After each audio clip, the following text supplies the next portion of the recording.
I am undeserving. I don't deserve that good measure that flows with success. I just never gonna be good enough and I'm not worth it. I can't see myself being fit and healthy and being happy and loved as I am with this body that I have. It's just not worth it. Undeserving of that. Does this ever sound like you? I mean, you gotta be honest, because if it does sound like you, then we got some work to do, my friend, because if you truly believe this, you're never gonna reach your goals. This is what we call limiting belief. And limiting beliefs are often at the root of why we self-sabotage our very own success. I could give you all the mindfulness tips. I could give you all of the healthy eating tips in the world. But guess what? At the end of the day, if you believe you aren't worthy to be successful or are undeserving of the success that is possible for you, I promise you're gonna find a way to sabotage yourself to align with these inner beliefs. Because beliefs can be extremely powerful and they can absolutely control our behavior. Your thoughts, whether they are unconscious or conscious to you, they impact our feelings, right? Which then impact our actions that we take or don't take. These deep core beliefs like I'm never good enough or worthy enough, they often come from things that people have said to you or about you. And they have convinced you. They've programmed you. That's what happened. They've programmed you to see yourself in a limited parameter. And so when you see opportunities beyond how you've been programmed, reject it because you don't feel like, again, you're worthy or deserving of it.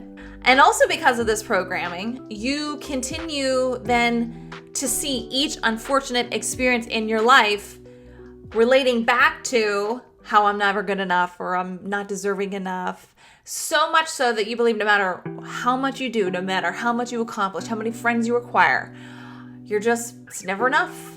And I'm undeserving of those good things that I desire. But here's the but. What if I were to tell you that that very thought in your mind that you're never good enough or you're undeserving, that you have really embodied to be true, was just a load of bull? I mean, honestly, okay, maybe you're over there saying, yeah, right, Shelby, I know I'm not enough. What if I'm right?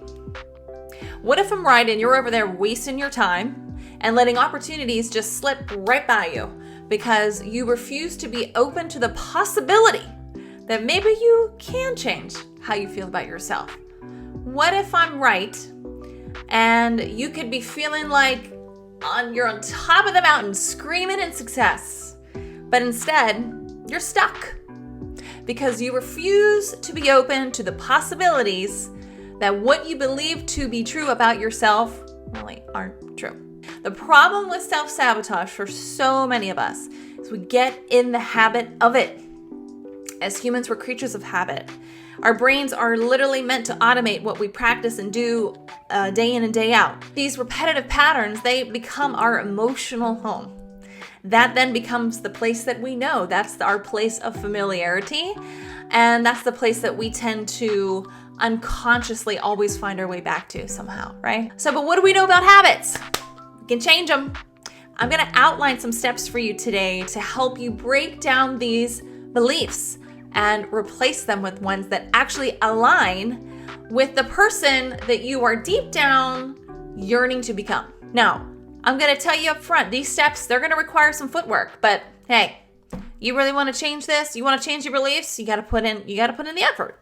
The first step that you can take is to write down all of the beliefs that you know aren't serving you. Those deep core beliefs like you're not worthy, you're undeserving, never good enough, that you know have kept you from following through on your goals currently or in the past, and that you're willing to consider releasing here.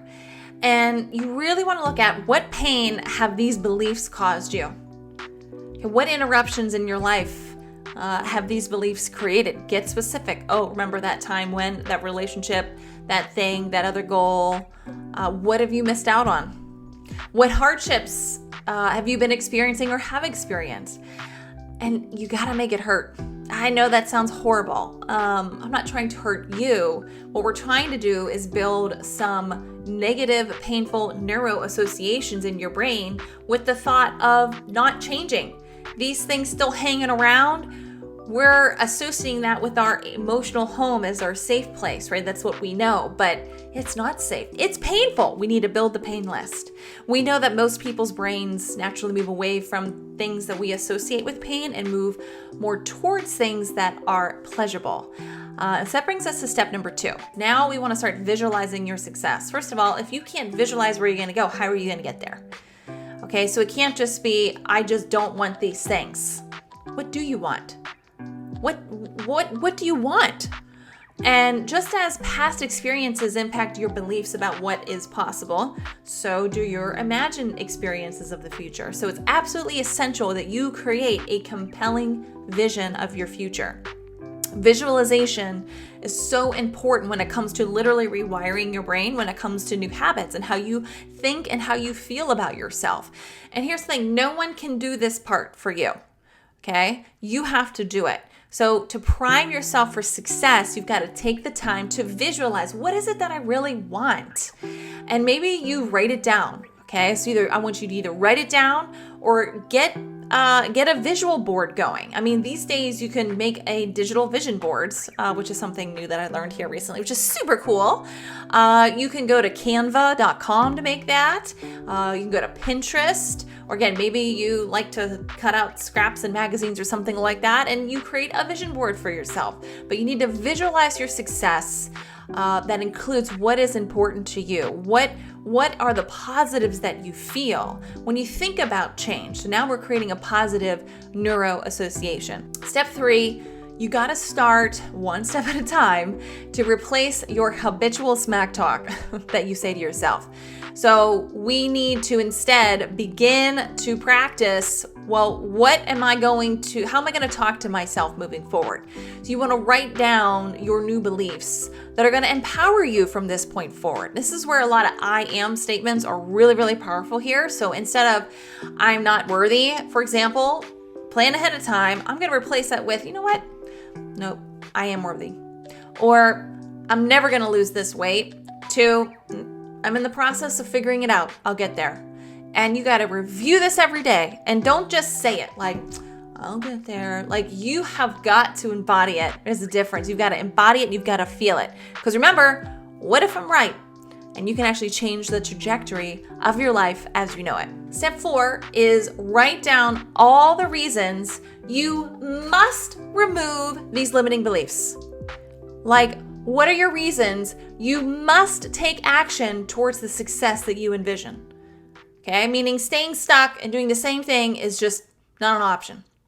Because change really occurs when we move from something that, I should not think this way to I can't ever think this way. I must change. So it's not, we go from a should change to a must change.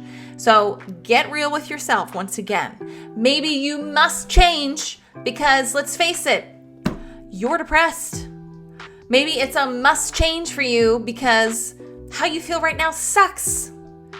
Maybe it's a must change for you because your health literally depends on it.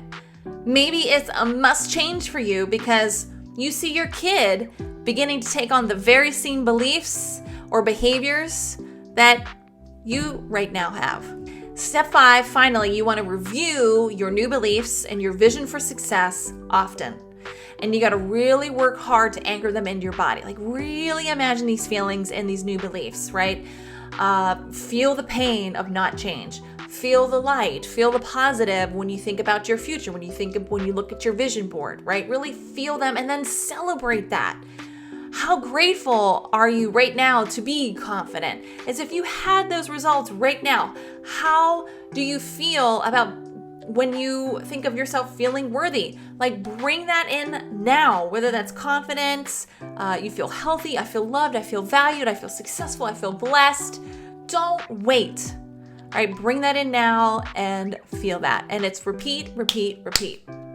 Now, if not feeling worthy enough or feeling undeserving or never good enough isn't the specific belief that you personally struggle with, but you relate to what I'm talking about and you do continually see patterns of self-sabotage, then I want you to consider signing up for a free 14-day trial to my Diet Freedom membership, because When you sign up, I'm going to throw in a bonus self-sabotage workshop that's going to expand on other reasons why we self-sabotage and give you even more in-depth steps and explanations that you can use to really put all of this to a halt. I mean, again, think about what would be possible for you, how your life would be different if you could just figure out this one very important piece to this puzzle. Be pretty dramatic. So click on that link below for more information. And if you enjoyed this video, don't forget to subscribe. I'll see you next time.